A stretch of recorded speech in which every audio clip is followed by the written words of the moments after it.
Another top story we're watching today, the White House's response to the latest chaos unfolding in Afghanistan. Yesterday, President Biden addressed the nation for the first time since the Taliban took the capital. Our mission in Afghanistan has taken many missteps, made many missteps over the past 2 decades. I'm now the 4th American president to preside over war in Afghanistan, 2 Democrats and 2 Republicans. I will not pass this responsibility on to a 5th president.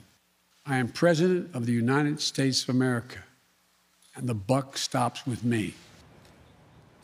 So for the latest on the White House response, let's bring in Ed O'Keefe. Ed, although Biden said that he wouldn't pass this along to another president, he did place some blame on his predecessor, saying that he inherited former President Donald Trump's decision to withdraw troops from Afghanistan by the end of May. He also blamed Afghanistan's leaders and armed forces for not standing up to the Taliban. How do you think that came off? It certainly bothered many of his critics who say, how can you say the buck stops with you at the end of a speech where you spent time blaming everybody else for setting you up for this? And you know, that is probably going to be a central argument now as the next few days and weeks play out and the situation in Afghanistan winds down if current plans hold. But certainly the president essentially yesterday attempted to do what he had done a few times before already this year, once again explain and defend his decision to withdraw from Afghanistan, to keep to the general plan that had been put in place by Donald Trump, even though he's executing it differently and on a longer timetable.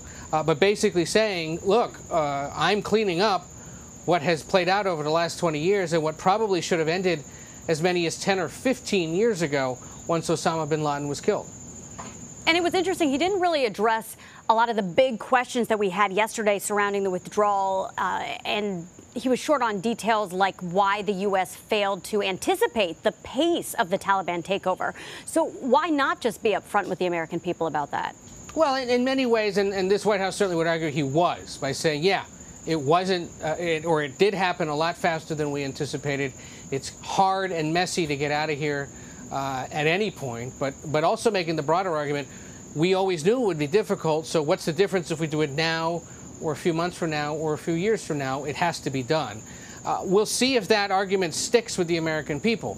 About 70% of Americans in recent CBS News polling supported the decision to withdraw from Afghanistan. Certainly the weekend developments will have some influence on that, especially the photos and the images of chaos and desperation that have played out, especially in the last 48 hours.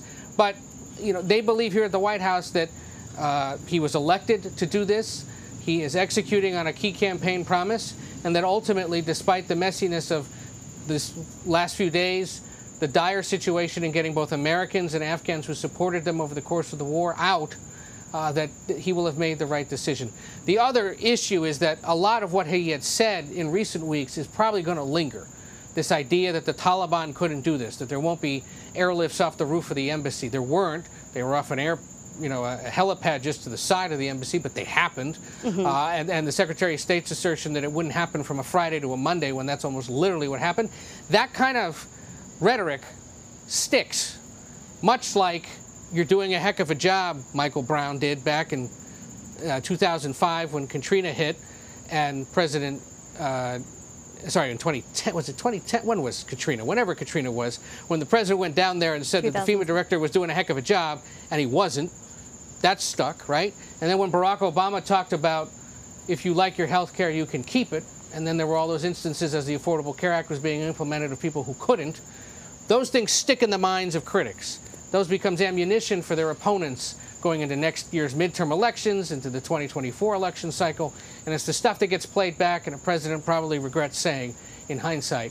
But look, beyond that, they're confident with their decision, and they're going to plow through and hope that it concludes. And they point out, publicly and privately, so far at least, there have been no real aggressive interactions between the U.S. and Taliban, no shots fired, no American forces, no American personnel at least, injured or killed. Yeah, it's interesting whether those images will last even till November, the midterms. It's definitely going to be a lasting legacy, I believe, with the Biden administration.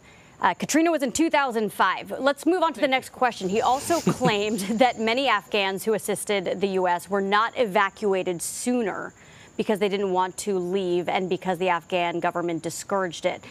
But that isn't necessarily consistent with the backlog of thousands of Afghan applications for special immigrant visas. So what is Biden's strategy there?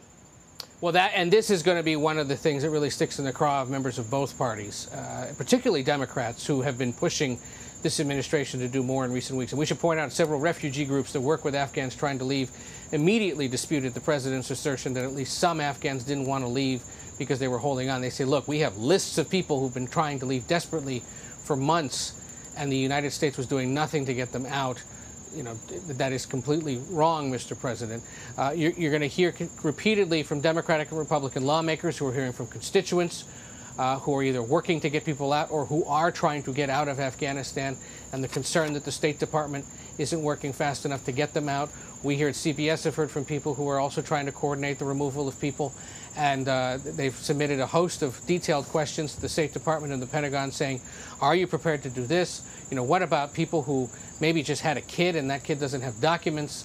Is the child allowed to go with them? Basic details that in the fog of this kind of a conflict and chaos is going to be really difficult to sort out. So this continues to be a real sticking point, and it may ultimately be what people seize on is the idea that this was done too late, too disorderly, and may ultimately lead to people being left behind. Speaking of optics again, Biden returned to Camp David after his remarks yesterday.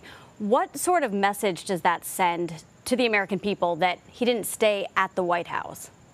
Look, this administration, previous administrations have argued correctly that the president is the president no matter where he is, that the apparatus of U.S. government travels with him wherever he happens to be.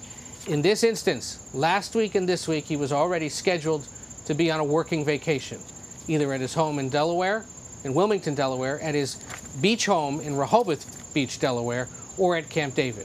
The Rehoboth Beach plans were scrapped when the Senate took too long last week to finish up work on the bipartisan infrastructure plan. He came back here to Washington to make sure that that got done and that Democrats began the voting on the reconciliation budget package for infrastructure. Then he went back to his house in Wilmington and then went on to Camp David. And we asked questions. Why go to Wilmington, then Camp David, and plan to go back to Wilmington? Why not just stay in one or the other? Camp David is a far better place for him while he's on this scheduled 2-week leave to hear from his security aides, to meet with other people, possibly in person or virtually. As you saw in those photos that were released over the weekend, all the equipment is there. He doesn't have that at his home in Wilmington. There's no facility set up in that town for him to go and have those kinds of secure conversations, so it's easier to keep him there. The other practical reason, Laura, that the White House isn't keeping him here this week, frankly, and this is difficult for people to appreciate when you can't see beyond this camera angle, there are a host of renovation projects going on around here this week, frankly. They're repaving Pennsylvania Avenue. They were waterproofing part of the West Wing. They're doing some more work on the South Lawn. If you live upstairs and all this is going on around you, you wouldn't want to be around it either. You'd schedule it for during your summer vacation as well. So that's not to defend the president, but it is to explain that there is actually a lot of home reno going on around here that they had scheduled for when he was supposed to be out of town. And so bringing him back actually makes it a little difficult to get those jobs done quickly. All right. Interesting. I didn't think construction, concentration. It makes sense that he doesn't want to be in D.C. right now. Ed, thank you so much Plus the humidity. Exactly. Thank you so much. Your knowledge runs so deep. Your sources run so deep on these stories, and we're so thankful for you for joining us, too.